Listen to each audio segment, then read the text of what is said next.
That intro went way longer than I thought it was going to. I was actually bringing other things up in the tabs, and I'm like, am I missing something?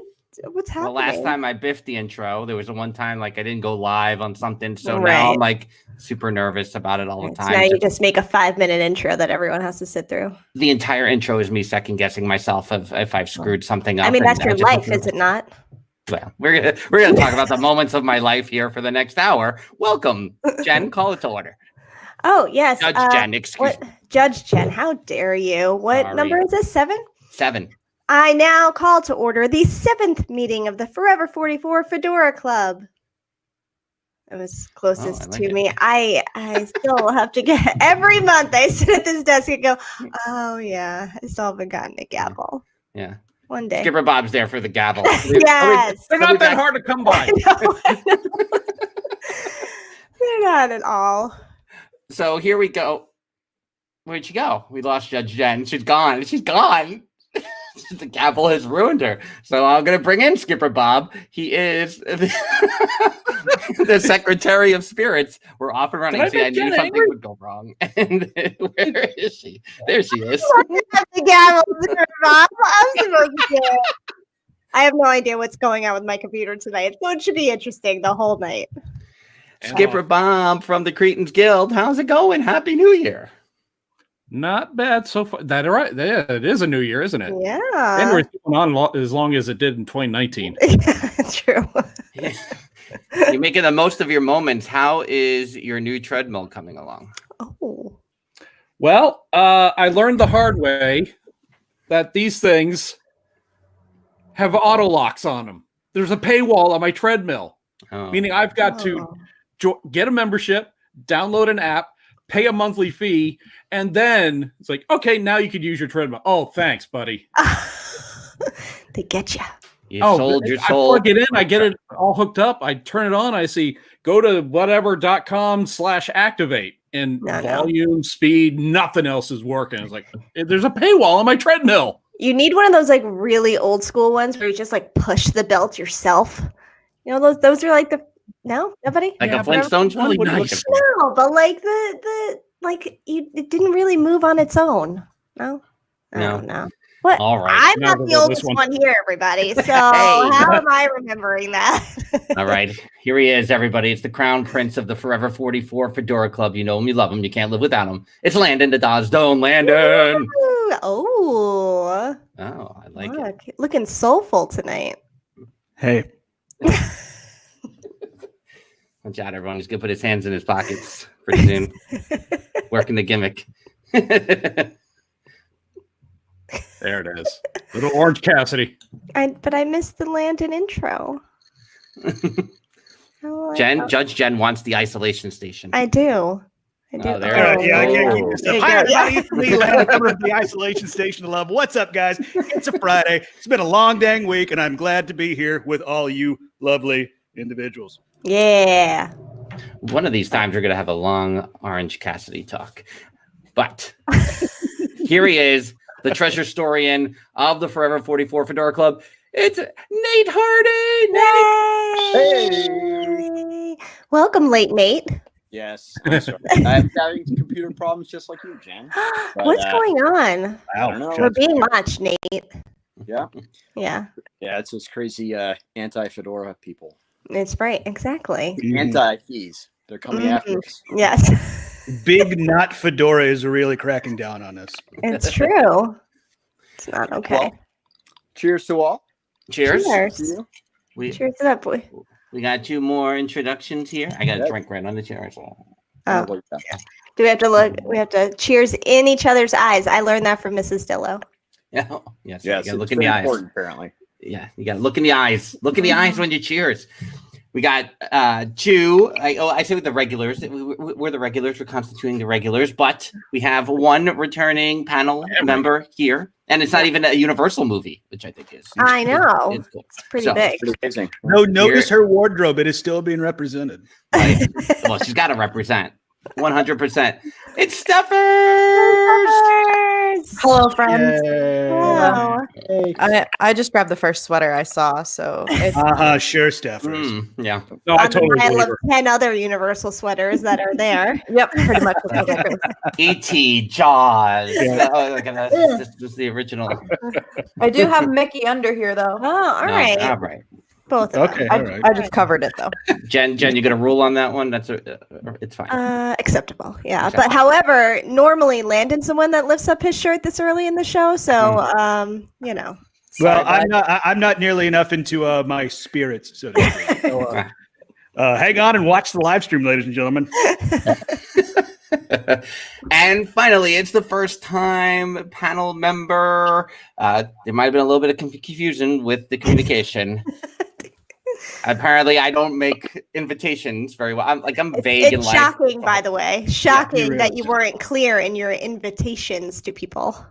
Though to be fair, at his age, we should just be impressed that he got one out. So That's true. Good on you, buddy. That's a good point. That's an excellent point. I thought I saw a smoke signal the other day.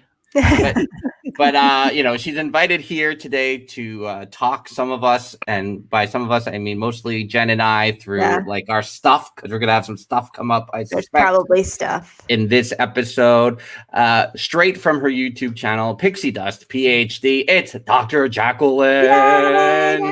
Yay. Thank goodness you're here. See, I think that's going to be a mistake on your part. But, I look very bad in hats. Otherwise, I would be donning a fedora. But that's not my life. Don't believe you, by the way. I don't believe that. We can chat after, and you can see what I look in a hat.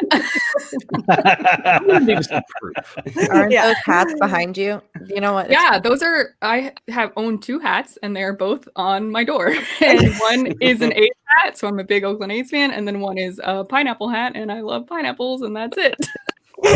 All right. With a pineapple hat. Now, if you're basing this off of a pineapple hat not looking good on you, I don't know. Right. It's like, look at it, looks like a pineapple. The shape of my head, and not what's on the hat. But this is why Landon wears the crown. Landon refuses to wear a fedora because he says no fedora will fit him. Mm-hmm. And also, I have standards. So we were going to get you a fedora last year, right around this time at Disney Springs, and we never made it over to the store. I think because we were on the monorail crawl instead. So Landon tried to And then also we realized they don't come in sizes of asteroids. So, I have a big old fat head. So Skipper Bob's checking the size of his head. Double husky. Hey, that's what my pants say. I just want to say something because this is I'm not in this StreamYard as Dillos Diz tonight. So I'm in it as a guest, which I don't think I've ever really done. There's a private chat. Do y'all private chat during our lives and we just don't know about it? Because we would never. Don't believe you. We would never do that. I'm like, one of us is going to have to go in a spy going forward. So, all right. Well, I'm there now. Oh, there they go. It's happening. Weirdly, I can only comment in the private chat. So, no, you got to click on comments next. I clicked on comments. Oh, yeah, that's true. You know what? I can't either. Yeah, to comment on that, you have to be watching on the YouTube stream. Yeah, I have. Well, there's a lot of rules. Well, that's not confusing at all. Well, welcome as we learn about streaming here on the 7th meeting. This is your StreamYard lesson. Well, this is exciting. It's the first meeting of the year. It's the first time that we're doing a quote-unquote current movie. Doesn't really matter. Everything's on streaming these days. I don't know what's current and what's not anymore. But we are talking about Pixar Soul tonight. And, I'm sure we're going to get into a lot of heavy, lofty, weighty kind of issues, but I want to start kind of light. I want to start easy, and then I'll talk about the drink and the food. But just kind of to set the table. What is the meaning of life? Let's start there. 42. Dang it, y'all beat me to it. This is why we're friends. There we go. That's the one note I prepared. I got nothing. You got to be faster, bud. I know. Oh my goodness. Internet's not that fast in Tennessee, apparently. There ain't a whole lot fast in Tennessee. Take that, my state. All right, let's talk about the drink real quick. Skipper Bob shared this one as the Secretary of Spirits. It's the Soul Taker drink recipe. Here it is from mixthatdrink.com, which I never heard of until right now. Thank you very much, Skipper Bob. You've changed my life. Many resources. It's a wonderful website. You got to click jump to recipe, my friend. You can't go through their life story. I can go through it. I just drag the scroll bar down. Dragging it till I get there. Wait, what am I supposed to do? You click on the Skittles vodka one. What's happening? Oh, God.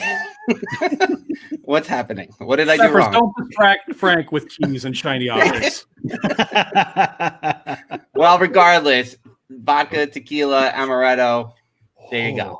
Oh, you gonna scroll? No. Anybody want me to scroll? I'll scroll. You get mad at me when I am scrolling, and then I stop scrolling, and you get mad at me. I don't understand. It grows on you over time. Remember, it's all alcohol. The first 2 ounces are hard liquors, vodka and tequila. No. God. Amaretto is a low proof, being a liqueur. Wait, how come yours is blue? Did you? Because I added some blue dye to it for the purpose of the movie. Wow. You know what? That's a professional. And just to he's gonna add a lot of ice to water this sucker down, because this will after 2 of these it will probably kill you. Yeah, like is somebody who drinks a lot, the thought of mixing tequila and vodka together, like even me, it's like, nope, do not think so. No. I'll stick with my straight whiskey, please. Thank you very much. I shared my screen and I lost Nate. What happened? No. He's having some technical difficulties. Oh, no. Late Nate's gone now.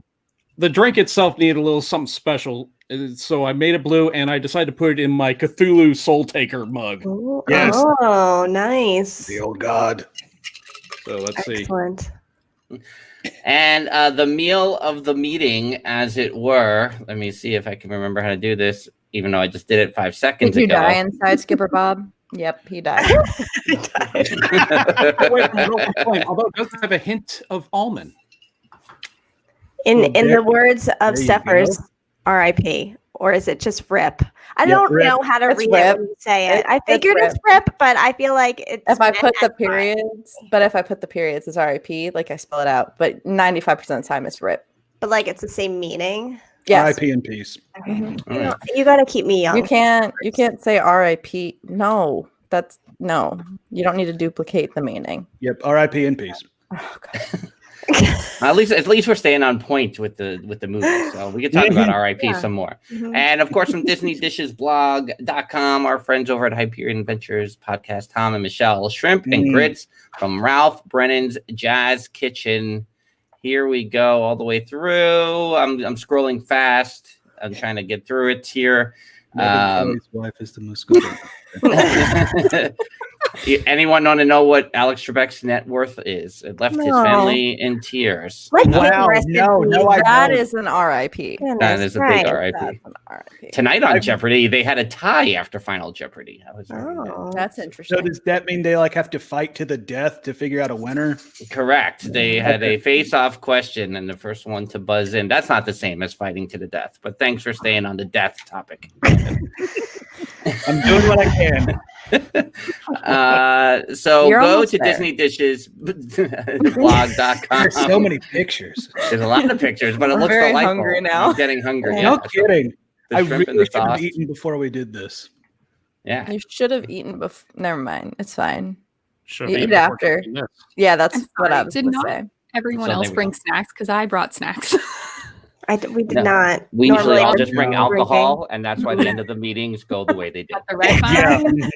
And that's why by the end of it, I'm generally just a Oh. shit show. It's hilarious. and embarrassing. So. That's all saltines. They also have alcohol. There's just snacks too. I have my migraine medicine off camera, so that's That's a good mix. I need that. Yeah. Wow, Dr. Val is a night ahead. She had shrimp and grits last night. Oh, nice.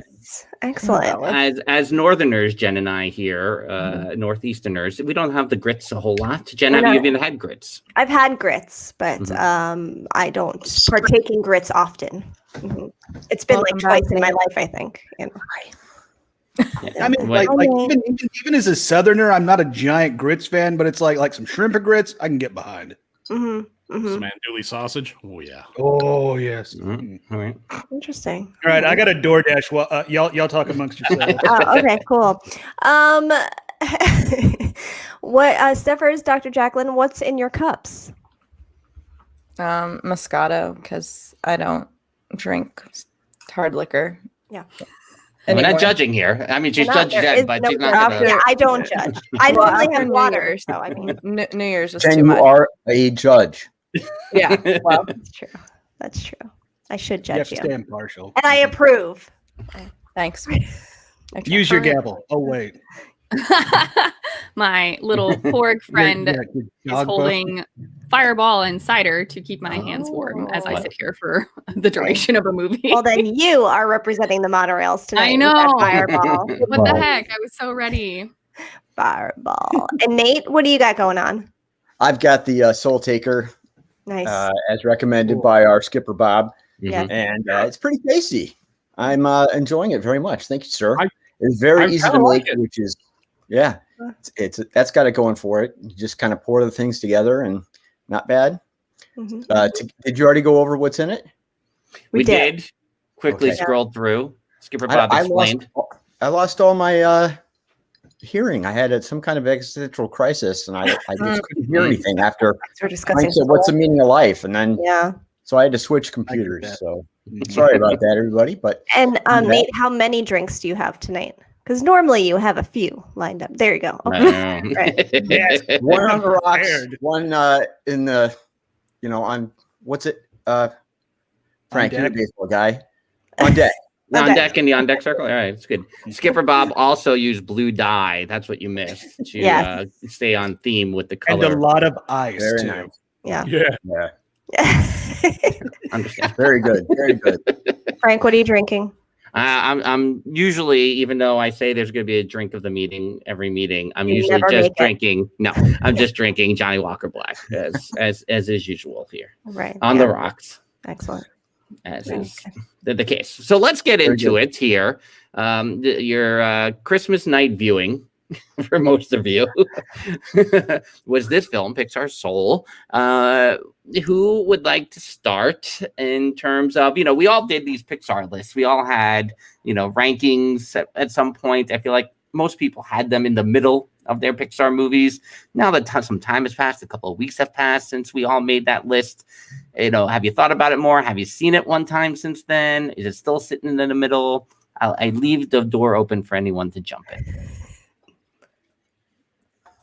I learned that I own Toy Story 3 since this whole conversation. Mm-hmm. I don't know if Soul it didn't move down, but I don't know if I could replace the stuff that was on my list that I can't really recall right now. Like Up is always going to be up there for me. I didn't mean to do that twice. Sorry, but Perfectly done. But I love it. I don't know. I enjoyed the movie a lot. So Mhm. haters can go hate. I mean, Were you that's what they debating do. between Toy Story 3 and Soul, or just that was something that came up? That was just a recently? fun fact that I literally just stumbled upon a couple hours ago when I was cleaning. So we had this Congratulations. movie of Toy Story 3. I have to rewatch all the Pixar movies, honestly, but Poor Steffer. She's in the middle of the entire MCU right now. Yeah, and now we're yeah. making her watch all the Pixar movies. yeah, that's my next. That's my next. And then commitment. after that, you need to watch all of the Land Before Time movies, including the direct-to-video sequels. I think there's like 47 of those. How about you the watch TV those series. for me, and I'll just stick to Pixar and Marvel for now. Thanks. Yeah, I'm Too good. I'm much for good. me. Yeah, it is. So- It's too much for anybody. I saw Dr. Jacqueline come off mute there. I was just going to say Soul's pretty in the middle of my list. I think I anticipate it will stay there because it's a solid effort, and I think it's better than a handful of the Pixar movies, and I think it's markedly worse than a handful of the Pixar movies. So I don't see it breaking into my top tier but it's a really lovely movie, and I'm very excited to chat about it with you all. Yeah, great. Steppers. It is not in my top 5, but I really like it. And today I watched a bunch of YouTube criticisms of it to try to get a sense of why people didn't like it and what was wrong with it. And there are plenty of them out there, but I enjoyed it. Watched it with the family. Family enjoyed it. On the second viewing, I just wanted to skip to the parts that I liked and think more about those parts. But I don't know. Maybe that's because I was in criticism mode and I was thinking of what was wrong, and I went to go see what I liked and reevaluate it. But I don't know. I kind of liked it.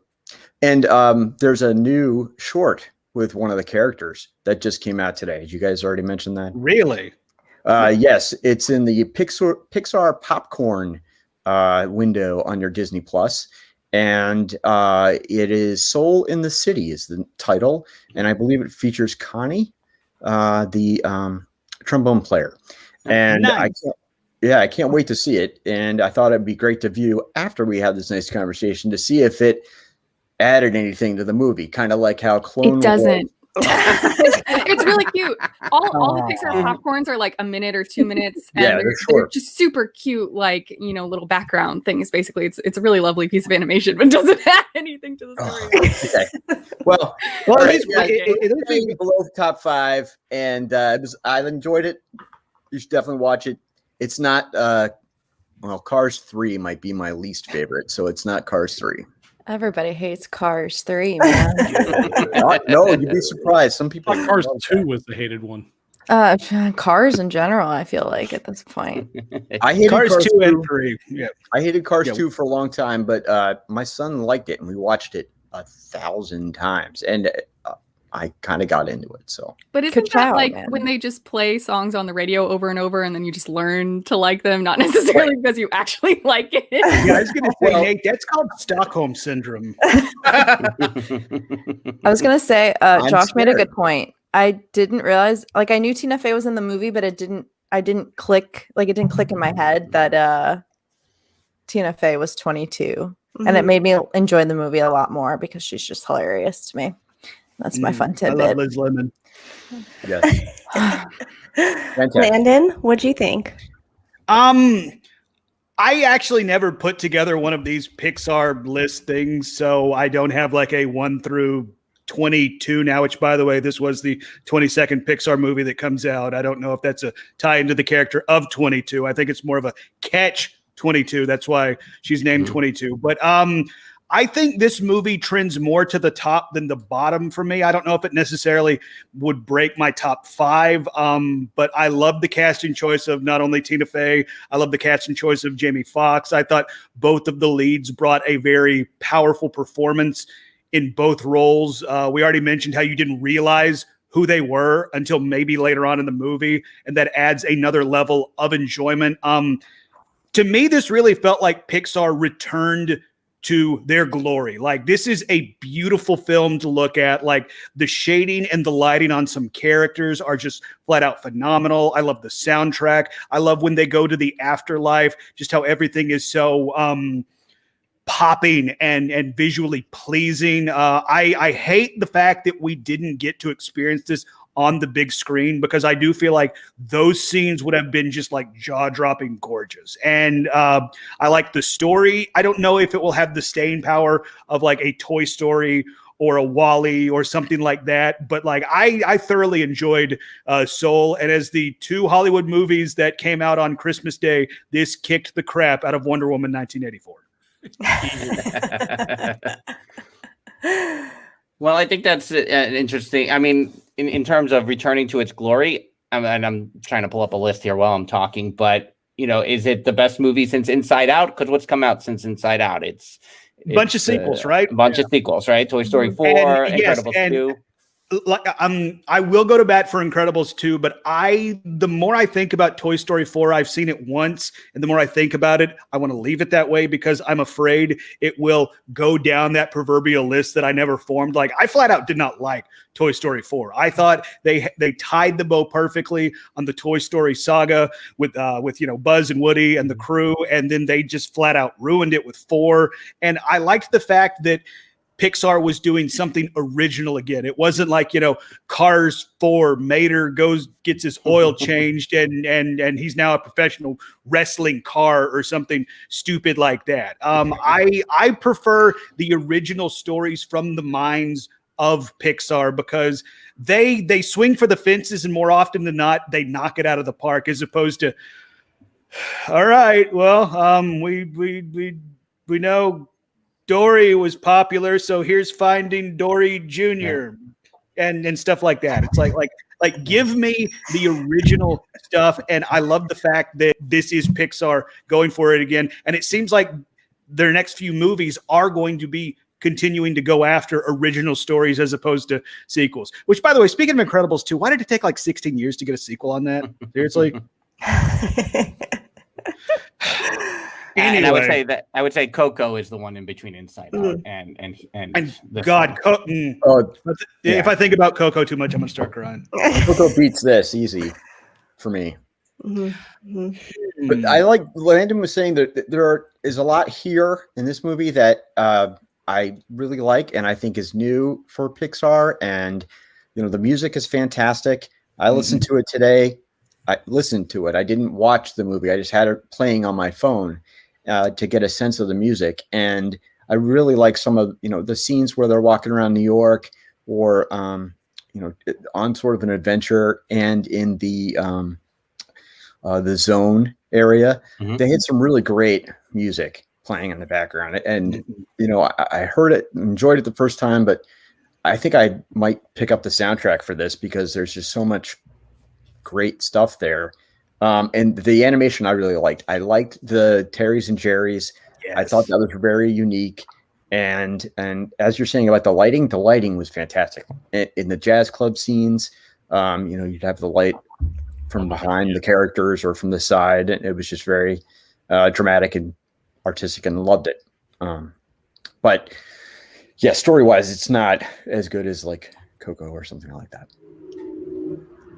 Yeah, Landon, did you raise your hand? Piggybacking off of what Nate said about the soundtrack, is this the strongest Pixar soundtrack we've had? I mean, like I would put Coco in this conversation, but like I feel like this is a movie where the soundtrack itself was a character. Yeah, I mean, trying to go through it. I mean, I see, because first of all, you got the Reznor Ross portion in the Great Before, and that's kind of layered that way. And then John Batiste kind of has the New York scenes. And, I watch a lot of Colbert, so I've been very in tune with John Batiste lately. And, just watching his laid back, relaxed, kind of carefree nature, like just that coming out in the music and those scenes was such a nice balance to the Great Before, which just gave me angst and great weight on my shoulders and a lot of anxiety. So paging Dr. Jacqueline.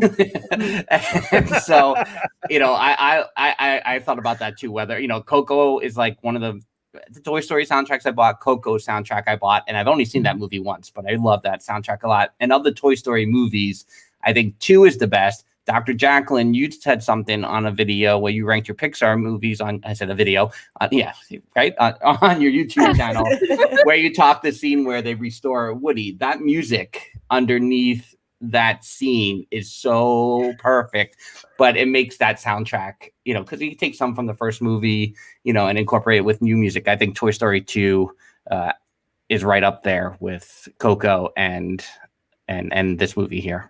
I want to put my 2 cents in for the Finding Nemo score. I think also is a character in the way that the water is expressed. It is a less popular option than Soul or Coco, and I get that, but I listen to that on repeat all the time.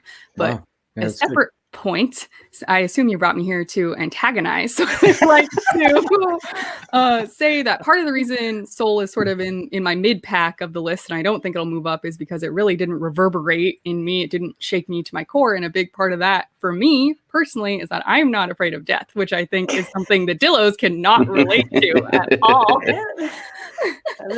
No, the first 20 minutes of this movie, I was sweating. So I was like, is this what happens? What would this be like? Does it really exist? I don't know. What's going to happen? It's terrible. I got stuff to do. I don't want to die. Come on. I'm off next Monday. Jeez. There's a difference between wanting to die and not being afraid of dying. They're very psychologically separate. Yeah. I feel like Skipper Bob has been the quietest he's ever been in any Fedora Club meeting. He's letting that drink just simmer on there. Taking his soul. As far as Soul goes, it's definitely my top 11, somewhere above the sequels. Honestly, I was really looking forward to this movie. I avoided all trailers, all spoilers, all everything. I knew that the composers behind the music, so I was really anticipating that. And afterwards, I thought this movie is probably going to go down similar to Coco as a cultural important movie in a way. But another thing I thought the character of music itself would have had a bigger role. Like they would have put it on par with the lead characters, but it was kind of like a subplot type deal. It's like, hey, he plays music and he's good at music and he's really into music, but it's not as big as a focal point as I thought it should be. But I did notice that as soon as the movie was over, I can't remember a Pixar movie, except for maybe Onward, where I laughed as much as I did during this. This was a funny movie. This was really, really funny. Yeah, I didn't expect that so much. My son, who is similar to me, and we are kind of stoic, but we laugh out loud at stuff we like, and he laughed smile a lot. This, yeah, he laughed. What did you say? I'm sorry. And smile a lot, Nate. You're a big smile smiler. all the time. This is how you do it. But I really like what you were saying there. That there was a lot of humor in there, and I didn't think my son would like this. I thought it was just going to be too cerebral.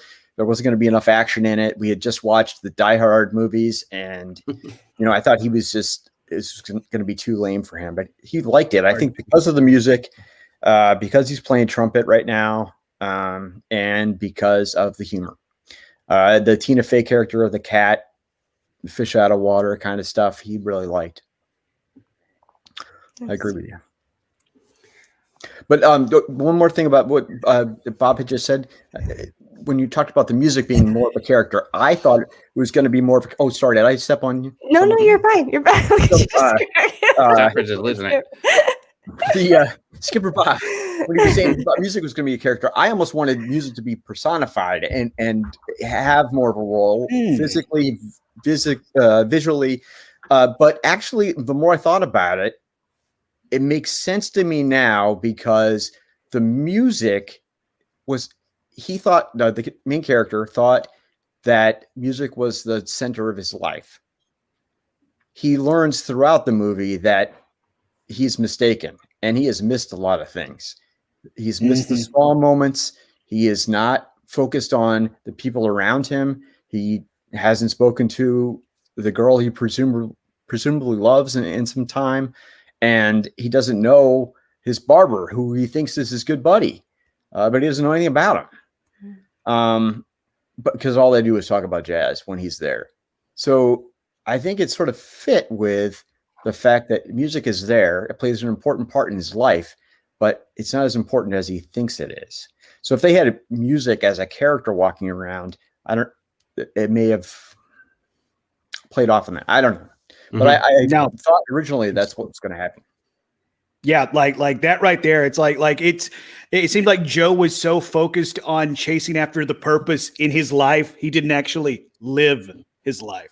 Right. And at the end of the movie, that's what I took away. It's like we're all kind of searching for our purpose, but at the same time, you need to live it to enjoy it too. It's those little moments that Nate was talking about. Yes, love it. Right. The catching of the little whirligig, the thing falling down. Yes. That By the was way, pretty what's the technical name of those? Like I called them whirly birds growing up. whirly birds. That's twirly stuff. I don't know. Can someone explain what They are what? seeds. Right? Okay. Yeah, I understand that. And Is that you the know, technical term you wanted? No, No, but It's the things you put on your nose. See, That's this is all what I happens know. when you're not a Yes, that's what I doctor. did. Okay, all right. No. you take them, peel them apart a little bit. They're a little Yeah. sticky. You put it right here. Never Yeah. did that. Nope. Dr. Jacqueline. That's That's called a true. breathe Well, that's right why you're a trip. doctor. You're a doctor. You're serious. We all did it, and look where we are. Yeah, come on. Look where you are. You wearing you a silly pulled hat. it apart Seeds growing and up? stuck it on your nose. Yeah, you pulled the bottom apart and you stick it on your nose. If you Skipper wanted Bob, to- not for you no. either.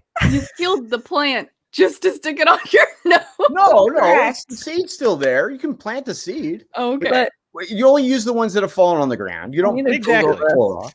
And you just Yeah. take it. Well, it's still green because if it's brown, it doesn't stick. It's not so good. Whirly Jeff is saying bird? they're called maple keys. That's not Yes. nearly as fun Wrong. as whirly birds. Who knew? Maple keys? keys. I learned something here. I'm on this- Googling. Whirly Bird is a Oh. game.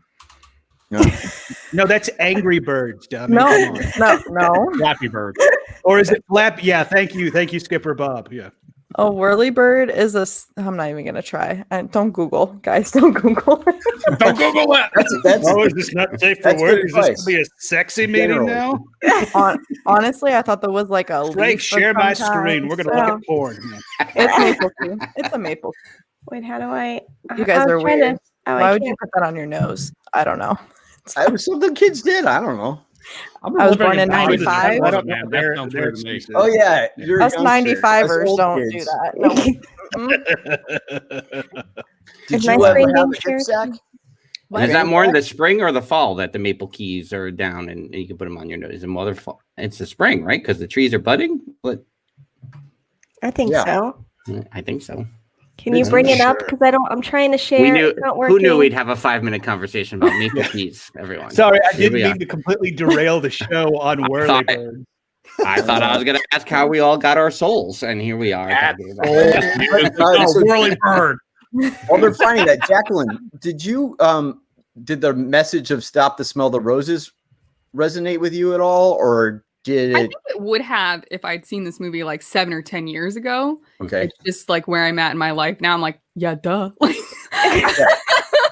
I thought it was really nice, and like knowing that maybe not everyone has gone to as much therapy as I have. I think it's good to put out there. Especially very happy for kids. You know, I have a niece and a nephew. They're still quite young, but in a few years when they see this movie, I hope it'll stick with them for sure, and maybe be an eye-opening experience for them. But yeah, the whole message about your purpose in life is not like a purpose. It's just living your life and enjoying the moments. I think it's nice. It's just like, yeah, I don't know, like been there, done that. Moving on.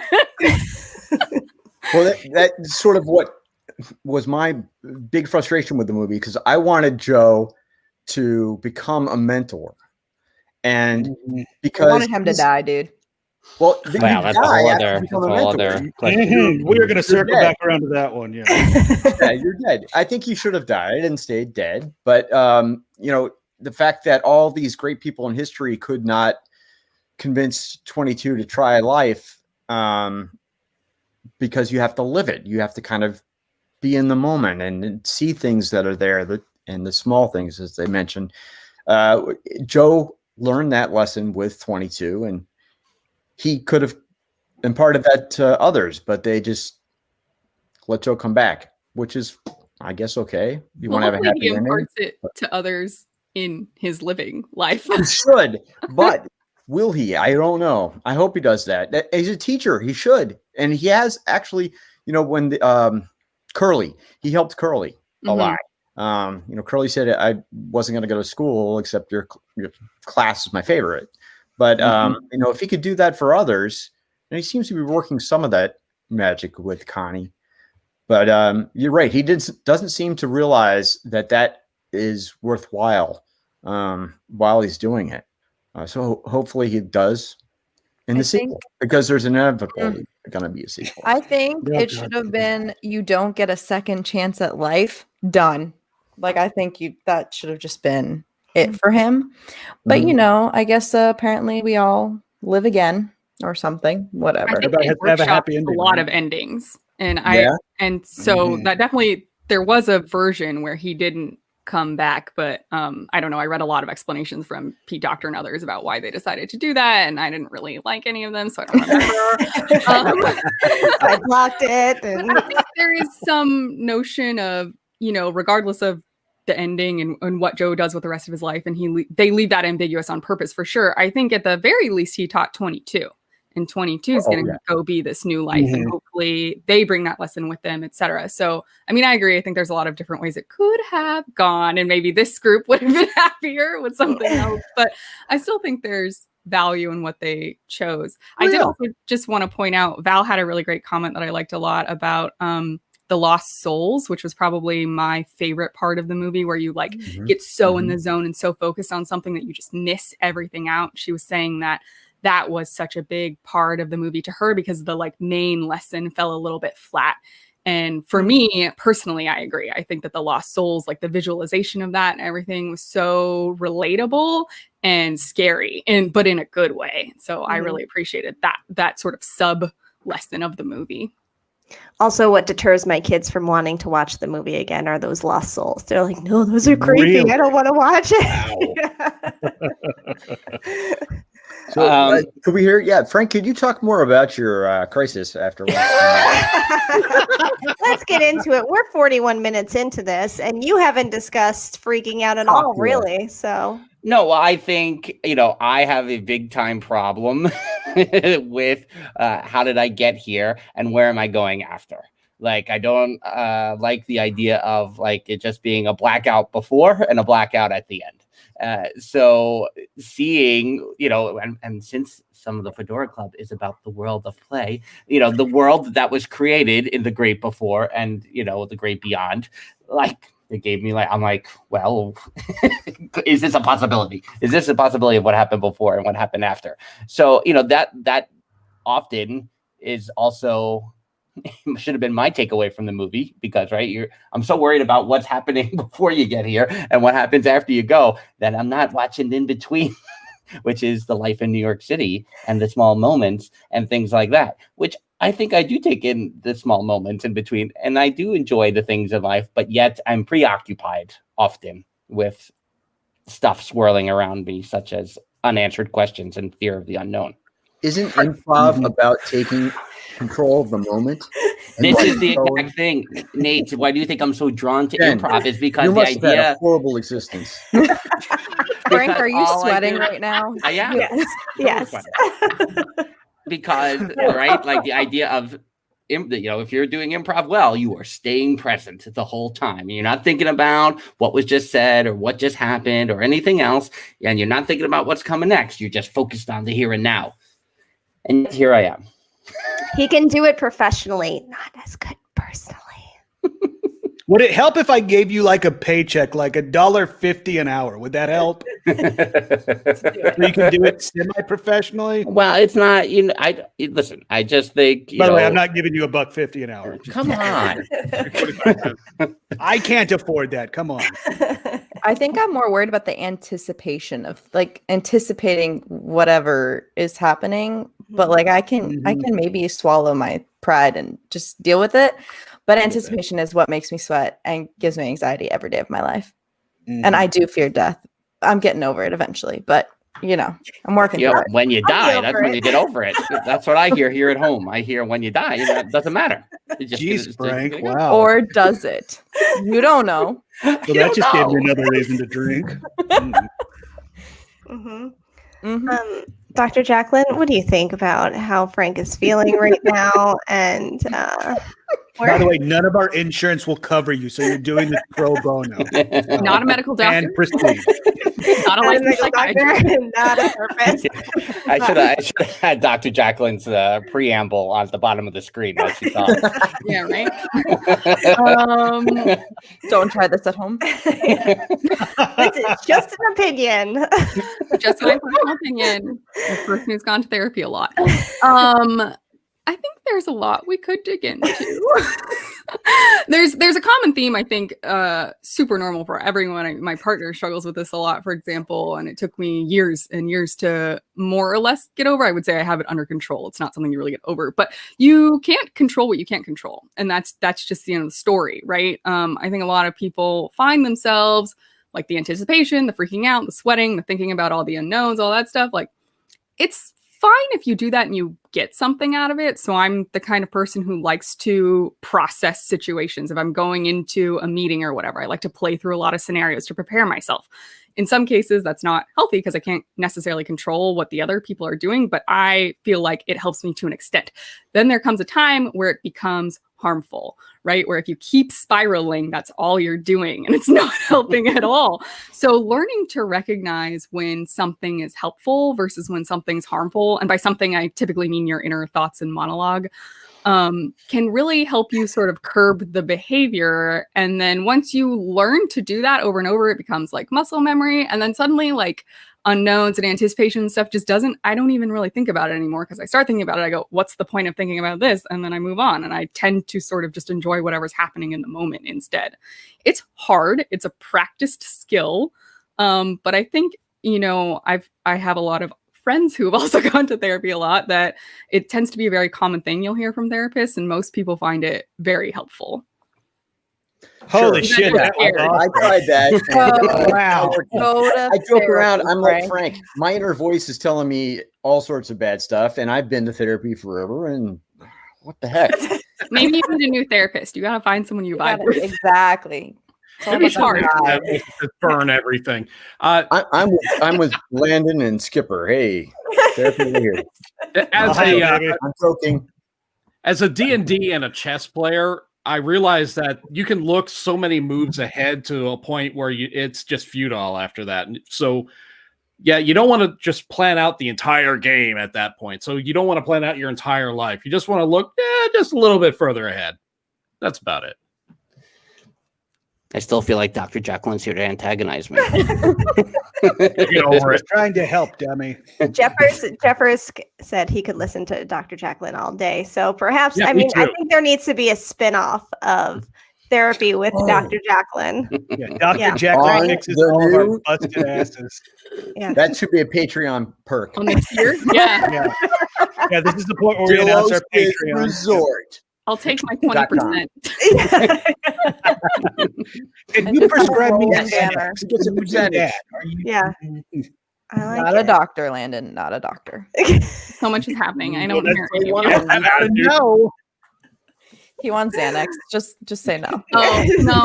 My prescriptions. I've got friends who can probably, but I don't know if I'm going to abuse that. Sweet. In my life. We're going to talk after we get off the air.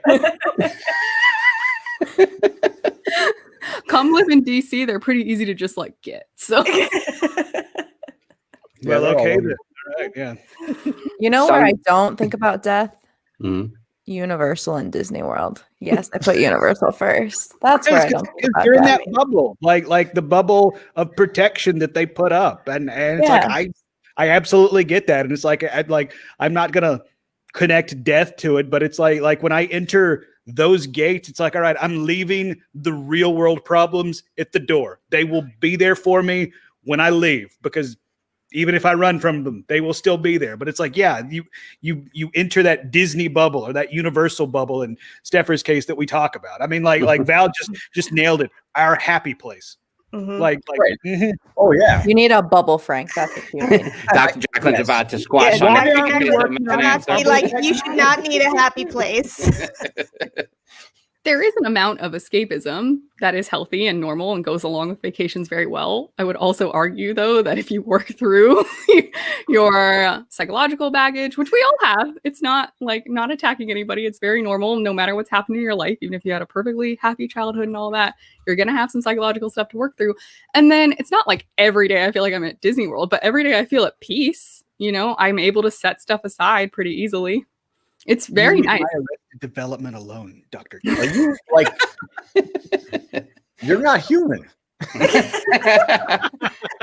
No, I'm totally joking. I wish I could. What the hell? I'm ready to be a robot. Like I'm ready to be bionic, so I would be fine being not a human. All right, but that part of you right there, Dr. Jacqueline, that's a muscle you worked to get yourself to Yeah. be. And I mean, I have bad days for sure. I mean, Jen knows I like had a meltdown and texted her the other day about it. It's not like every day is perfect and peachy. And I'm Dr. Jacqueline's therapist. Yeah, Plot right? twist. But I mean, on the whole, it's like That's not good. Nate. What? Oh, sorry. Yeah, Nate. You forgot to mute yourself, That's Nate. awesome. Jen makes decisions like that. And No, but I'm very good at preaching, so I just don't practice anything. I love your mommy show. It's great. Thank you, Nate. You tell us Thank you. what I know. to do. What?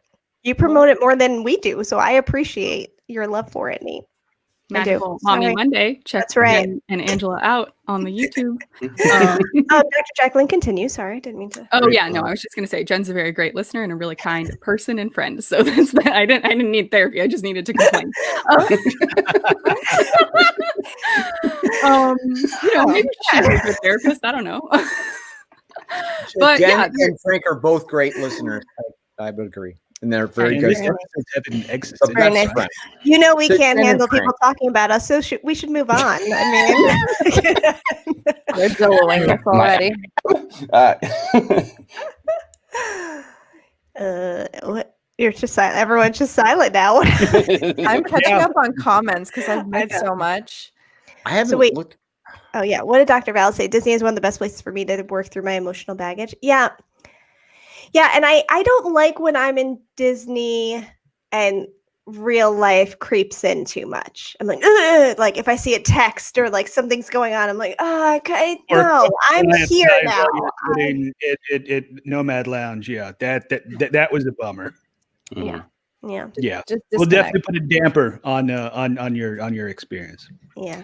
Can I circle back? Can I Yes. bring it on back? So I watched. Someone has to. Sorry, I watched Soul with Jackson, and Oh, that's right, Jackson. Soul. That's why We're we're here. Yep. Sorry, I don't even know what happened downstairs. And Jackson said that he drew a lot of parallels to Inside Out, so I had to rewatch Inside Out. What are your opinions?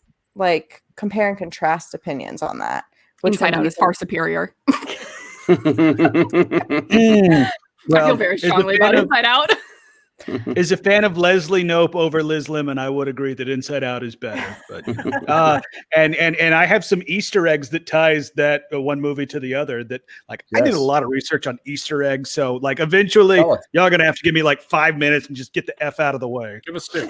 Okay. All right. Let me pull up my notes because yes, I took notes. Something I never did in college. Let's see.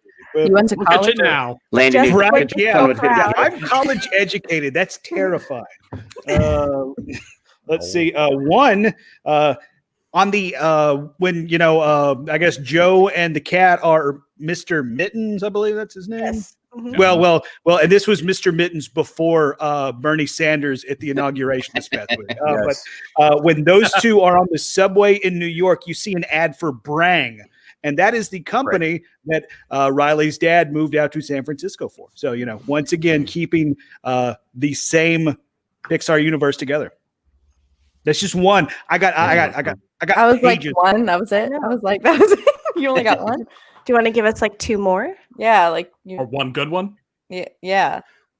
Wow, Skipper Bob, screw you too, buddy. Wow, this is a strong Quite spot. the whole episode then. Another Easter egg. You know how John Ratzenberger has been in every Pixar movie as a character voicing somebody? He was not credited in this movie, but when Joe was in the Hall of You, he was one of the voices telling Joe, hey, sorry, man, we really don't have anything for you. Uncredited John Ratzenberg cameo. So suck it, Skipper Bob. That is big, and I like it. Is there triple dent? What, you want gum more? Easter Want egg in more? there, Landon? What? Is there a triple dent gum Easter egg in there? I feel like they've been sneaking that in more and more. I didn't and I did research for this again. I didn't see a research tie-in for triple mint gum, but I feel like there could be one in there, but because it's like even the scene where Joe falls through the manhole, there is a moving van in the background. It's called Move It as opposed to Ship It, which we saw in Toy Story 4 and the Toy Story very scary ABC special or whatever. So it's like it's very easy that you could miss that because it's like, again, like I have pages of Easter eggs. So we're calling that a tease, ladies and gentlemen. Okay. Fair enough. I'm also very What, did interested. y'all do Is there, research? No. is there an Easter egg about Dinoco or By and Large? I like those ones a lot too. Mm. Don't have it in my Is What that about Pizza Planet? not in your Well, pages? yeah, Yes, Trunk Pizza Planet is Trunk, there. because it's a Pixar movie. It definitely makes it into the movie, which now that In you the bring it hall. up, there's a whole bunch in the Hall of Everything. You want to go through them? Pages? Spirit of Adventure from Up is there. The Axiom from WALL-E, it's there. The monorail from Incredibles 2, it's there. Aztec temples from Coco, they be there. The Pizza Planet, it be there. The A113 shout out, which is kind of a Pixar staple, that gives a shout out to the classroom of the California of Institution of Arts that a lot of those Pixar people studied at. The whale from Finding Dory, it's also there. The Luxo lamp, guess where it is? In the Hall of Everything. Oh my God, can you believe it? And then the 3 targets with somebody shooting bows and arrows. What's that a shout out to? And wrong, Robin Hood. No, that's wrong. It's Brave. And then finally, Willie's. I know it's not pronounced this way, but it's spelled this way. Willie's butt. That's from Cars. It's there too. And that's just the Hall of Everything, y'all. I missed my opening, but I just want to add in a good, I'll be shooting from my own hand. There you go. Awesome. I was muted and chewing licorice. I apologize for missing the slot you gave me. Dr. Jacqueline talked about a Pixar movie. It didn't shake her. This movie didn't shake her. What Pixar movie shook you the most? Go around the horn here. Define shook. Like WALL-E shook me because it was at a place in my life where I was like, I cannot be alone for this long. I needed the definition of your shook versus my shook. So, like, are we measuring in like tears and gallons, or? Well, I think what like really impacted like how you are as a person. Not sad necessarily, but affected you. Affected you because it spoke to you personally. All right, I'll jump on this. No one asked you, Landon. No one. Okay, well, the new answer is this episode of Forever 44. By the way, you'll be mentioned highly in my suicide note. No, I will go the first 10 minutes of Up, and then that's 1, and then 1A is going to be Coco because the heaviness snuck up on me.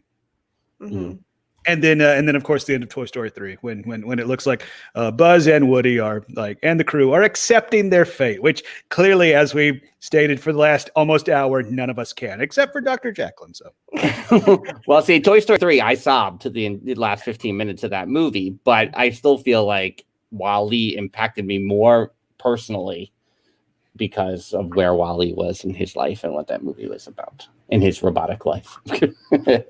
It's just such a dang good movie. Like they didn't have a single line of dialogue for the first 45 minutes, except for put on your Sunday clothes and you go down. Love it. They had me from that moment. Jen, what was the Pixar movie that shook you the most? She's looking up a list. I know, right? We should let Jen go last. I mean, but Inside Out, I think I often say Frank has no soul because he didn't cry with Inside Out, and I did. It's very surprising, honestly, like knowing just the very surface level of your anxieties. Right. Yeah. It's not meant to be a burn. I'm just really surprised. But I also cried with Toy Story 3 and WALL-E was a biggie. And Up, of course. The whole married life sequence, the song Married Life, the sequence of that as well. That was 4 picks, Jen. Well, as you know, There's I'm no not rules here. narrowing down. That's fine. I'm gonna do the same. So Cheater McCheat faces. Oh my god. When Bing Bong says take her to the moon for me, like literally for like a year or two after, I couldn't even say it.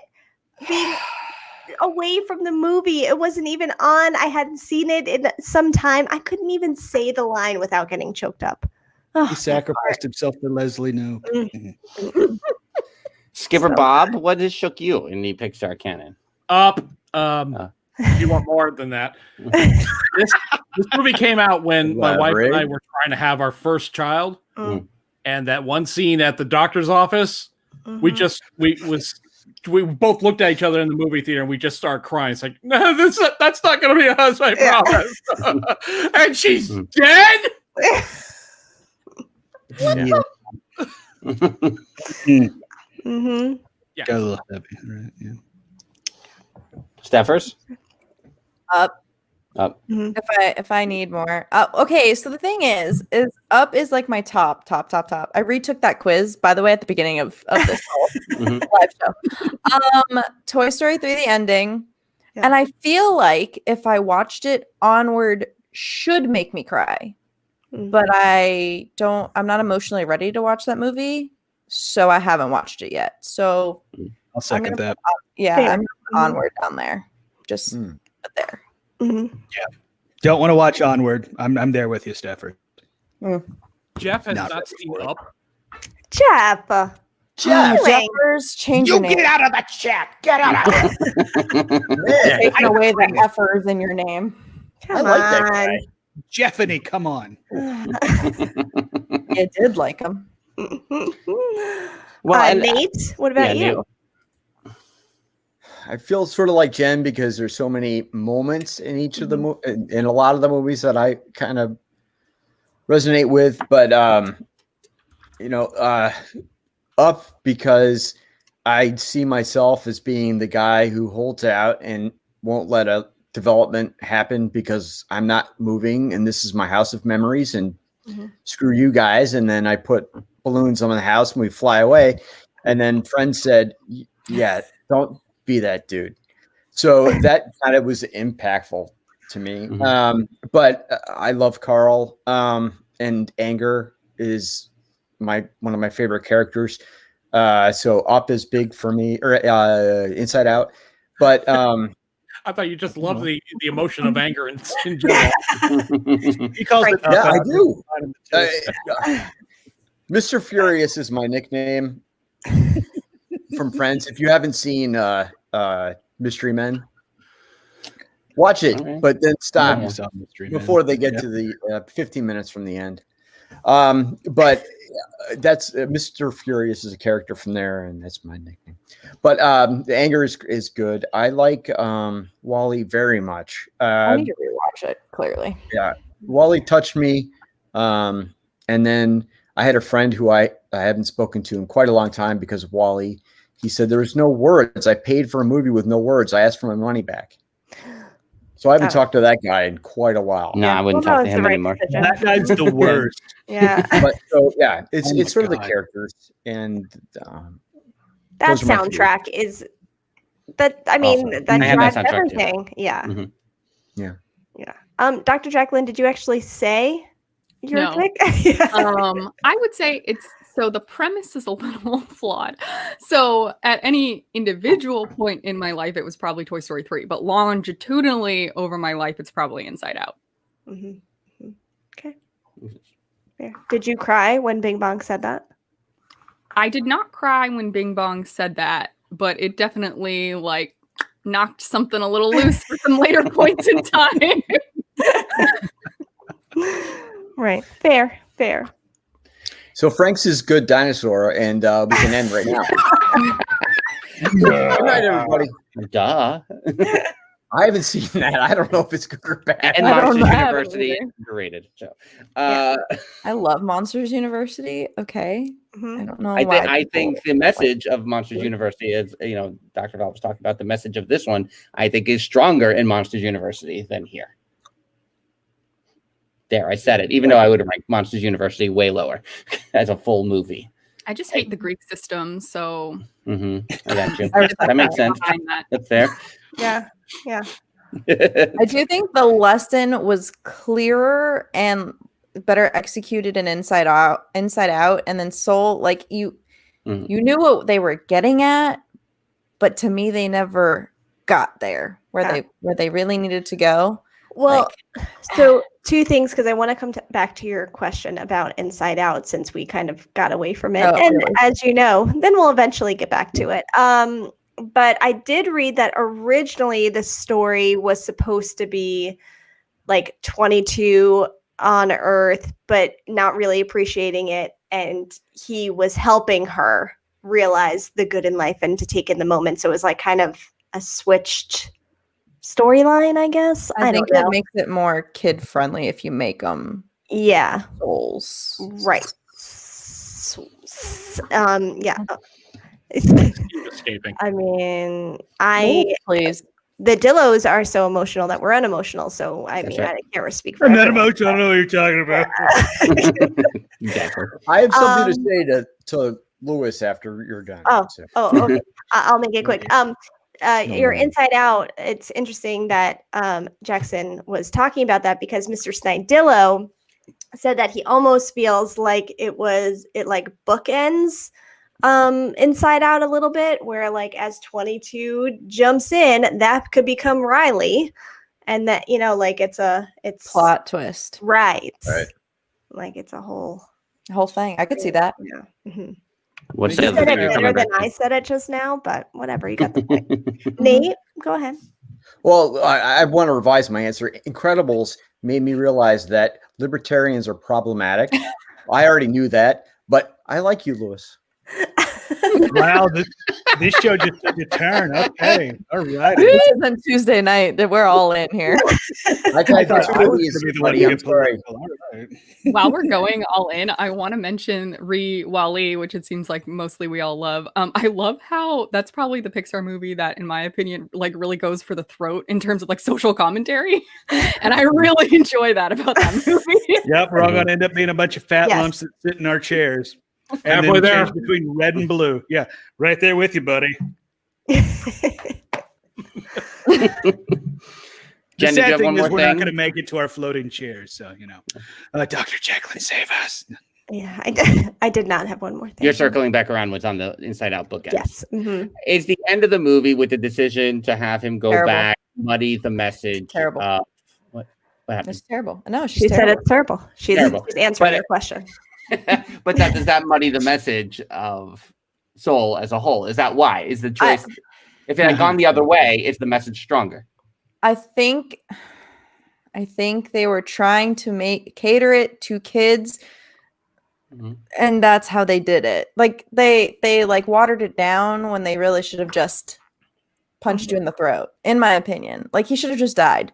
Like you don't get a second chance if you second chance at life. Like you got to live it now, and you know now it's just like, oh, I get a redo. No, you don't.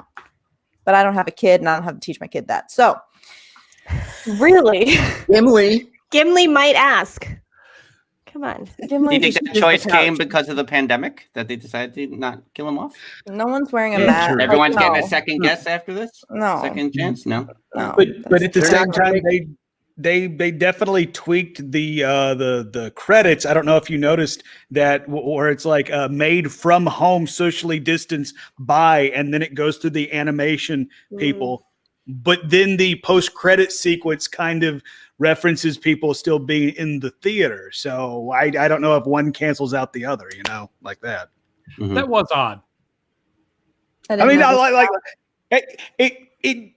it was odd, but at the same time, like I love Ferris Bueller and I love Deadpool, and you know, Deadpool ripped off Ferris Bueller, and I think that's cool. But at the same time, it was weird that in the credits they referenced, okay, we had to make this thing from home, like everybody else has to work from home. But then that one scene is like, hey, get out of the theaters, what you doing? Just pip pip cheerio, get out of here. Sorry, I would like to touch on something Lewis just said. He mentions, to be fair, plenty of people have near-death experiences. Yes, but I don't think they framed it that way. Because I don't think they set it up to be like that. Well, if they did, I think that not- would have been better. He was in the Joe hospital died the first originally, time, right? wasn't he? Wasn't he hooked up to machines? Because that's when Mr. Mittens comes in and everything happens. So technically, it's really like a third chance at life. Like, let's just. And how did he not have any broken bones? No kidding. He fell down a dadgum manhole. Like, by the way, what a way to go. Yeesh. Yeah. I mean, like me personally, I'm holding out to be ate by a dinosaur, but I don't think that's going to happen. But it's I like, look to down when I fall walk, through so. a manhole. God. I don't think they're going to make a downer movie after The Last Jedi did so poorly. Mhm. And it's gone across the company. I think it's going to be skittish. Yeah. Somebody mentioned about how this they read that this ending was kind of workshopped, and I apologize. I don't remember who it was, but I would have loved Doctor. Jacqueline. All right. Well, the doctor. The doc. Wait, nope. That The way, doctor. that way. Yeah, there we go. All right, sorry. But yeah, I agree. I would have loved to seen the original ending because I kind of feel like it would have had more of a punch if Joe didn't get that second or third chance as we're breaking down in the chat, because it's like part of me felt like the ending was a little bit ambiguous, but going back and watching, it's like, okay, yeah, he gets his second chance at life. It's like, oh, geez, Clarence, here we go. But it's like, I think it would have meant more if he went through all of that and then he finally accepted. It's like, okay, all right, I had my shot. I had some good moments that I realized through being a cat, which is a weird sentence to say, but at the same time, like, I'm going on to the next step to help somebody else, like he did with 22. I want to ask everyone, let's say it was an ending that you wanted more. Does that really change the movie a ton for you? Because for me, it would make the movie more impactful, but it still wouldn't be better than Inside Out. It still wouldn't be better than like the Toy Story franchise, etc. Like, I don't think it would move it very much. There were still ways in which the, like Val and a lot of us have been saying, I think the main message, I think, was not delivered in such an impactful way. It was kind of hidden behind the scenes a little bit, that where it didn't like shake me very much. If I can put on my MFA in dramaturgy hat for a second. I just know that when that choice was made in the movie for him to go back, I was like, oh man. For in terms of the story, it didn't seem like it should have gone that way. And that, like, whether or not it was a happy ending and affected the rest of the movie, I don't know. But in terms of the storytelling, all roads seem to be leading towards him helping 22 and then accepting that, like, he should have done the same and moving on. Like, that's how the fluidity of the story seemed to be going. And I just, to kind of bring it back to the idea of bookending that first 15 minutes of the movie with a similar 15 minutes at the end of the movie would have been strong. And I think maybe it wouldn't have mattered what happened in the middle, because it was so, it was just a buddy movie in the middle, really. And then you just get these powerful moments at the beginning and the end.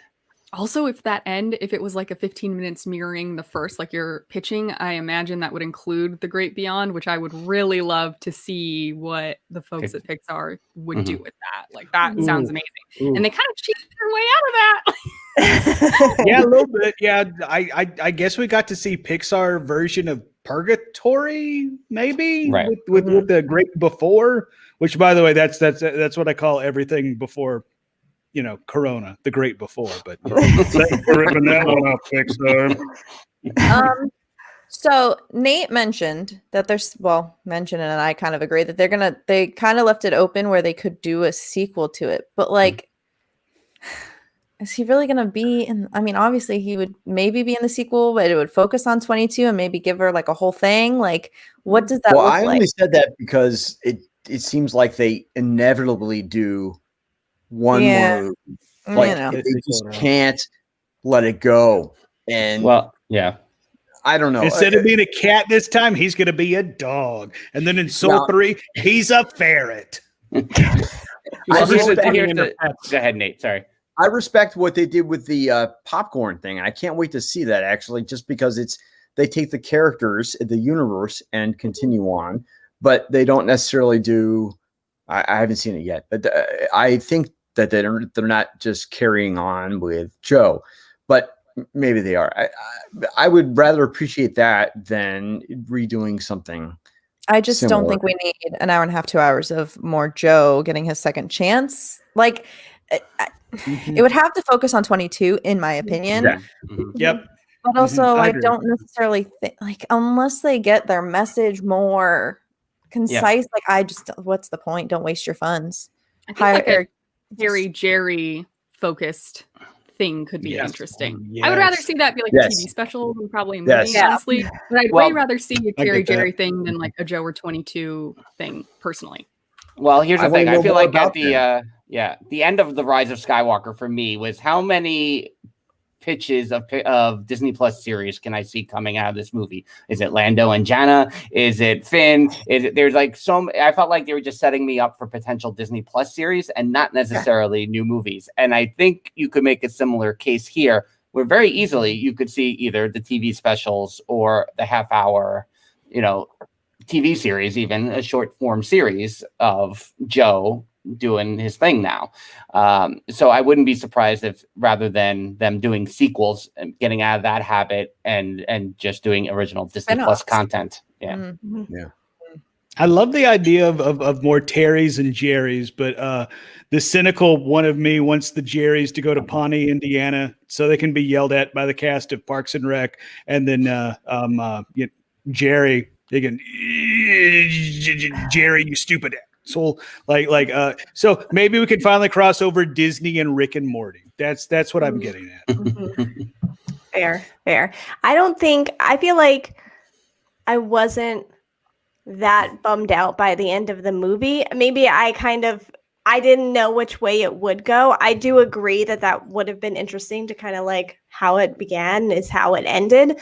But I think because he was in the hospital bed, it seemed as though he wasn't gone yet. So he was in that in-between place, and that's kind of stayed the whole time. But I mean, it definitely would have been more interesting if it was like, okay, here's what I did, and now I'm passing it on, and that's my legacy, and this is what I did, and I was a teacher, and I instilled all of these things onto 22, but at the same time, because they're also catering more towards kids, even though Pixar tends to try to tug at the adult heartstrings, I think they, kind of went that way. I mean, No, go Landon. No, I was just going to say they're definitely chasing after that happy ending. But again, it's like I said, I think if they went for the realistic ending? Exactly. Yeah, you learned your lesson. You were a teacher in real life. You will now be a teacher in the afterlife, as we already saw. Yeah, exactly. Yes, I 1,000% agree. Yeah. Sorry, I didn't mean to step on your toes. Go. No, I was going to ask a question because I am not a parent and I don't know how kids work mentally. So like nobody does, even parents. Yeah, we don't. I mean, every day we're figuring it out. How do you because not like younger kids aren't going to understand the movie. They're just going to see a movie. So how do you kind of explain the message to this particular movie? The way it ended, I was the question of, well, did he go with his goal with being a musician, or did he go with his purpose, which was being a teacher? And they kind of left that ambiguous. I'm like, that's what I'm focusing on now. What choice did he make? So I guess that's what you'd want to ask your kids. Like, what choice do you think he made? And what would you make? And I would kind of like let them build their own path towards whatever that goal or that purpose is. So you filled in the blank the movie kind of fell short with, essentially, because like it really didn't get there. Yeah, and I thought that was actually a little distracting because it all ended as like, what did he do? Which way is he going? Yeah. There are the credits. Okay.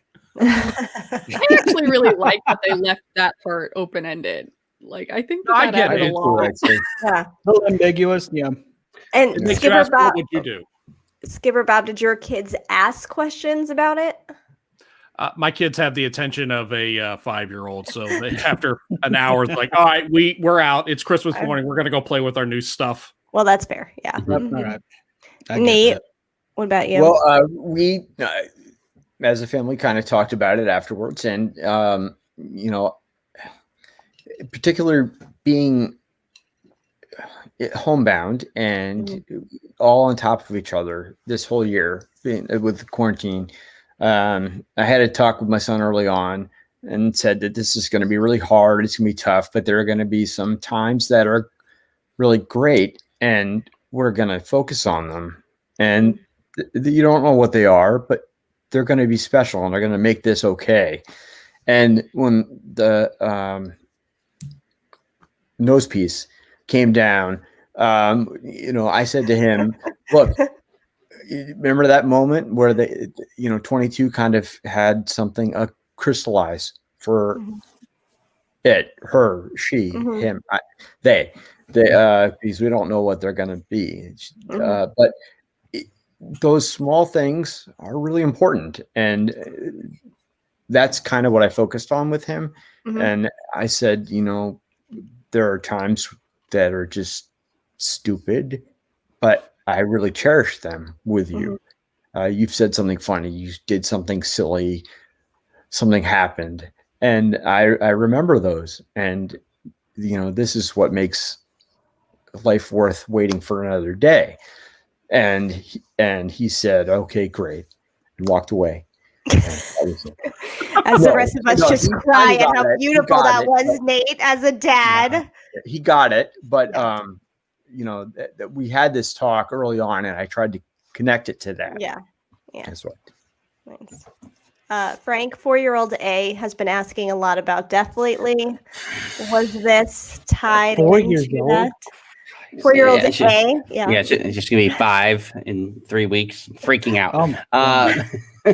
But, I feel like this year has been, the last 12 months, not mainly because of the sickness, as she calls it, the pandemic, but she's also starting to get exposed to those moments on TV. Like, we went through Star Wars Rebels, with Kanan, we went, we kind of examined it in different ways, Qui-Gon and Phantom Menace, mostly Star Wars things. But there's also been stuff in the real life too, where she often circles back around to the questions, and, it's more of the, what's in your heart more than anything else, and if you feel it, then they're still there, kind of thing. So I would say that's the main takeaway. But she's also, she gets a quiet time instead of nap time now every day, and sometimes she's practicing that she's dead inside, and I mean inside her room, not dead inside like I'm emotionally dead.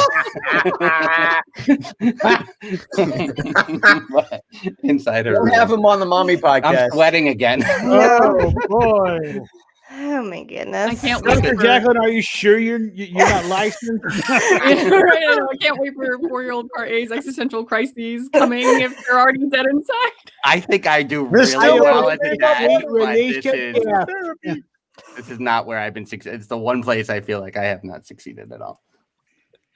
Oh, it's better than what I told my 9-year-old. Vince McMahon once said, life sucks and then you die. Damn it, pal. That's true. All right. Well, I always say I'm going to try to keep it to an hour tonight, and then it's 90 minutes later. So, is there anything we need to touch on here as we begin to wrap things up on Pixar Soul? Oh, guess what? I did Easter eggs. And I have more Easter eggs. You remember when they went into Just a Box, where 22 was leading Joe through, and we lost Frank. Okay. I went to mute. Frank just gave up on the will to stream. So 22 talked about how she had several mentors through the ages. And I know this isn't going to be anything crazy groundbreaking or anything, but I did pause it and got some famous names of mentors that 22 went through. And I'm not going to mention Marie Antoinette, Muhammad Ali, those that actually got screen time. So just the ones with the names on the wall. So I'm going to start Johnny Cash, Amelia Earhart, Albert Einstein, Martin Luther King Jr., Marvin Gaye, comic legend Jack Kirby, Picasso, the guy on the candy bar, Babe Ruth, Harriet Tubman, Archimedes, Harvey Milk, Stephen Hawking's, Gandhi, Urethra Franklin, Queen Elizabeth, and this is a fun Disney shout out. Joe Rampant, who was an original Pixar animator who unfortunately passed away in 2005. And fun fact, they also had a character named after him in Monsters Inc. Yeah, let's see. Bird. Was Brad Bird on the wall? He was. Okay, all right, yeah. Like I said, it's like there's no way I could get them all. Skipper Bob, thank you for picking that one out. Like that is one of those moments where it's like it's good that we can watch it in our own homes, so you can pause it and look at all of those names, because like I guarantee you there are some that I missed that you're going to pick up on. And how about throw them in the comments when you do find them? Let's see. Next up, you know how Pixar likes to give a tease to their next movie that's coming up? Mm-hmm. I do. We're here. Okay, yeah. What did you say, Aretha Franklin? We heard it. I'm so glad y'all are playing along. God bless. I mean, you have pages. We're letting you get through the pages. just trying to help you out there, buddy. And it's going to take you on in the chat after this meeting. Oh, Jesus. Please give me the power. There is an ad agency that has a travel ad in a window that teases Luca, the next Pixar movie, wanting you to travel to Italy. So how about that? Did y'all notice when Joe was in the body of the cat, Mr. Mittens, when he goes to get the pizza, he comes across a rat carrying a piece of pizza? What do you think that's a reference? Pizza rat. Yes, it is. Not Ratatouille. I'm so glad you said that. That is the shout out to the meme Pizza Rat, where there is an actual rat in New York that just is like, hey, guess what? This piece of pizza is mine, and I'm a rat. So suck it. I'm taking it. Trying to feed his 4 teenage turtles teenagers. I've seen New York City rats drag bigger stuff than a pizza. Well, okay. Well, as New Yorkers feel about that. New Yorkers got dissed in this movie big time. You got the Pizza Rat and you got the Knicks. Yeah, I think it was staged because I think the guy threw the pizza down so the rat would drag it. Is what I think. Pizza Rat, Pizza Rat's awesome. Pizza Rat's great, but is he a close second to crab holding the knife? I don't know. You guys haven't seen the crab holding the knife meme? No. I'm too online, I guess. I'm too online.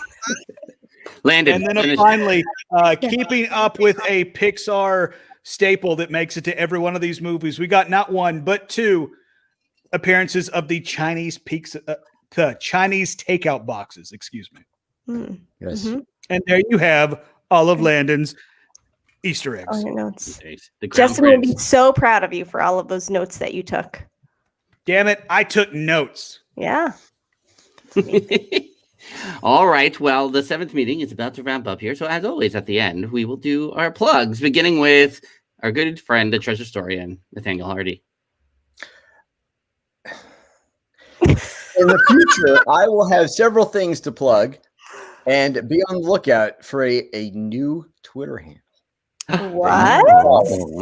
Two new Twitter handles.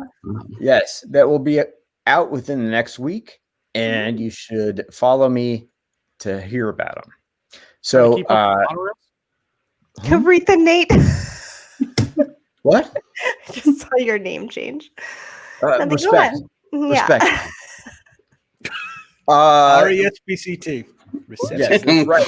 That's More right, Aretha Landon. Franklin references. That's right, dude. Shout out to Aretha Franklin. So, I want to just take a moment to thank our good friend Disney Gratitude 1 on Twitter, because she either introduced me directly to some of these people I'm talking with tonight, or indirectly. I've come into contact with these great, amazing people that are either here right now in front of you or in the chat. It's been a year almost to the day that I guess I met some of these folks, and in real life. And Disney Gratitude 1 was Jocelyn, our good friend, introduced all of us together, and it was just been an amazing year. I wouldn't have met any of these amazing people who I really, really enjoy talking to and value very much. So I wanted to say thank you to her and her family for getting all of us together. So I didn't meet Jacqueline or Steffers yet, but somehow I found you through this. So thank you very much. I really appreciate it. These people are great. Follow their great YouTube channels and all their great new things they're going to talk about. And I'm going to say great one more time. Bye. Oh, I love you, Nate. Love Nate. Love you too, guys. Who wants to follow Nate?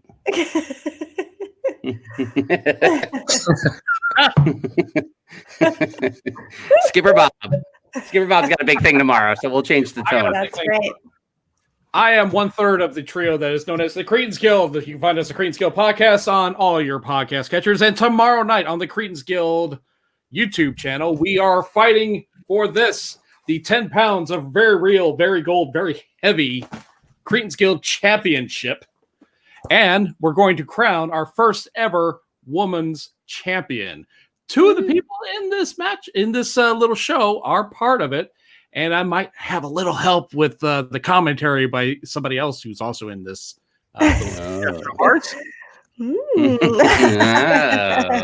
Interesting. So tune in tomorrow night at 9:00 on the Cretans Guild YouTube channel to find out who our 12th champion shall be and our first ever women's championship. Represent the ladies. This is going to be great. Steffers. Hi. Steffers, that's one of the two people there. Steffers, over to you. Oh, dang it. But Landon has like a jingle. Yeah, that's why I'm last, because nobody wants to follow me, baby. No. We'll all sing along. Do it. Yeah, go. No, it's fine. I'm not going to do it, but I know it by heart. Asian Zing 95 on Twitter. Adventures with Steffers on Instagram. Follow my Etsy, Frozen Reflections Design Co., where you can get awesome stickers like these. Sorry, I had to whip them out. That's what she said, or he said. Yeah, go do the things. I need more wine. I think you've had enough. No, go for the gusto stuffers. Over to the next person. Dr. Jacqueline? She's a doctor. I do my plugs. I would like to end on two brief notes. One is that science is always evolving, so things can change. But for the past few decades, it's been well agreed upon that no one is psychologically mature until at least their late 20s, if not in their 30s. So, we all have room to grow. No, not all of us. Not me and Frank. You can be psychologically, developmentally mature and still benefit from therapy. But I'm just saying, your brains grow for a lot longer in your life than maybe you think they do.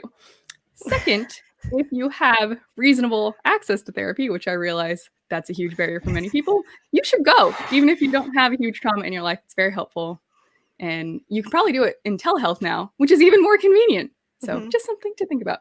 Anyway, Frank, I don't want other people to hear me in my apartment. I don't live in a house where I could go somewhere else. You have a car?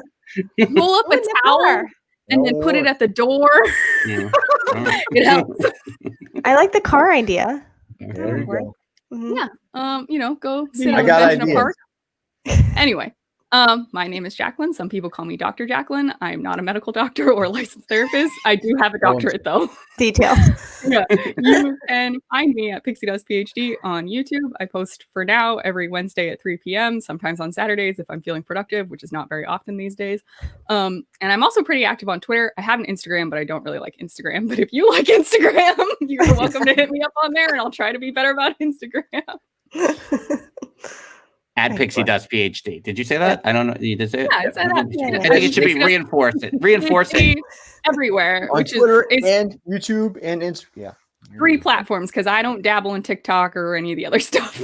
Great. Yes. Wait, you don't do TikTok dances or is a anything like that? disease. No. It's a disease. Oh, Jen's trying real hard to get me on TikTok and it's not working yet. Don't. We'll see how long Do that not. lasts. It's a trap. Do not. Landon filmed videos for us on TikTok. That's He did right. it so last He's year. been our at the time. videographer before. Yeah, and that's the closest I'm ever going to get to TikTok. Landon, over to you. Landoz, please go follow me, Landon Doan. I'm the best, Landon Doan, not the rest. That's where you can follow me. 280 characters at a time on Twitter. I also run a website, buttmunchchips.com. Buttmunchchips. Sit on your butt and munch. Yeah, thank you so much, the Butt Munch Chips choir. That's so great. That's where you can find really outdated podcasts. I continue to wonder why I plug it. I own it for another year, so get used to hearing this for at least 51 more weeks. Decisions were made. I don't know if I'm necessarily proud of them, but in lieu of that, I invite you to go to the iTunes store and search for Near Fall Radio. That is a podcast of the sweet science of professional wrestling with myself and Will Rabb, where we talk about the latest happenings in the squared circle, both in and out of the ring, in the WWE universe and the all elite wrestling world. Shout out to Orange Cassidy. There it is. We were going to do an episode this past week, but I'm going to go kayfabe here for a second. Rather, I'm going to shoot on you for a second. I live in Knoxville, Tennessee. Rab lives in Manchester, Tennessee, which is but his station is the home for volunteer football. And the Vols decided to fire their football coach and their athletic director, and then a whole bunch of players decided to transfer. So there for a while, Rocky Top was on fire, so we couldn't get together to record a podcast. Now, hopefully next week it will be okay, and we can crank out another episode of Near Fall Radio for you. But, regardless, be sure to subscribe and leave a review. Remember, 5 stars or GTFO. And also, I appear on the Phil Show, News Talk 98.7 WOKI, radio station locally here in Knoxville, Tennessee, streaming 6 to 10 a.m. Eastern Standard Time. Also available at newstalk987.com. Also available on the News Talk 97 app and the iHeartRadio app as well. And, oh, by the way, Skipper Bob, might we be getting together tomorrow evening for a Royal Rumble? Yes. Yes. Show the hardware. Tomorrow night, the women's Royal Rumble for the Cretans Guild Championship. Me, Skipper Bob, 16 women, two different rumbles. Gonna throw people out, and then we're gonna see a face-to-face matchup for the god dang title. What if it comes down to me and Steppers?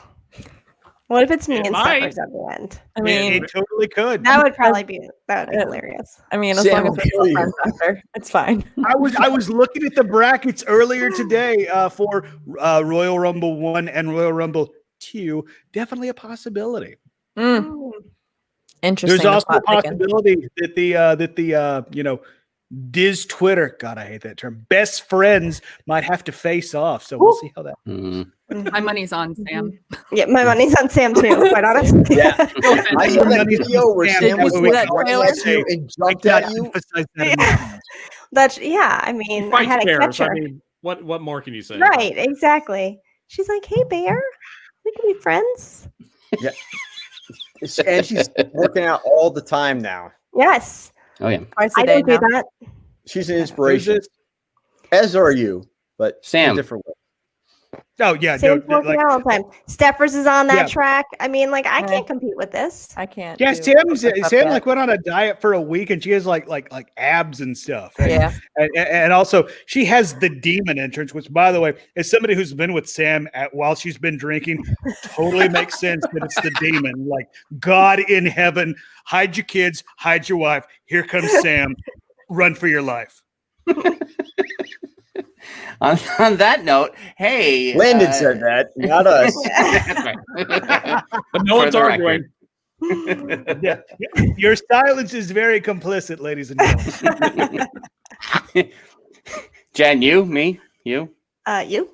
Oh, great. Yeah. So she's Jen. I'm Frank. This has been the Dillos Diz YouTube channel, home of the Forever 44 Fedora Club. We'll have more meetings throughout the year. I know I have in my head, I have Blues Brothers in my head. I have the 40th anniversary of Raiders of the Lost Ark in my head, original Fedora there. So, yeah, Stafford's is holding up her Universal shirt for Blues Brothers. So that she's ready to go. Oh, which, by the way, I guess I need to take mine off. Yeah, it's time. Oh, It's coming to an end. But we do the Theme Park Thursday podcast each and every Thursday on all your favorite podcatchers. And we have this new thing called DillosDizResort.com. We're just going to leave it there. We're just going to say it. Go, Joe, check it out. DillosDizResort.com. Until the next meeting, Jen, you want to bring it to a close? Oh, I hereby declare the end of the 7th meeting of the Forever 44 Fedora Club. Thank you all in the chat. Thank you all on video with us. And we'll see you next time. Bye-bye. End the broadcast. End the broadcast.